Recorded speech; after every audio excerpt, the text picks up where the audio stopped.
Welcome to the Learning Pines YouTube. We hope this video helps. You start by confirming the roster and game are updated, because mismatched data breaks motion transfers. Next, set your controller to Pro or Custom to access advanced inputs. This makes trimming and timing precise.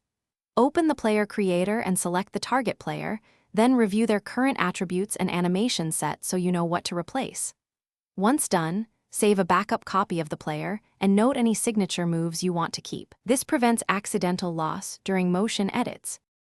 You now import the motion clip using the built-in editor or an external capture if available, because higher fidelity often comes from external files. After importing, align the motion keyframes to the player's skeleton and correct any foot sliding by adjusting root motion and timing in 0.5-second increments.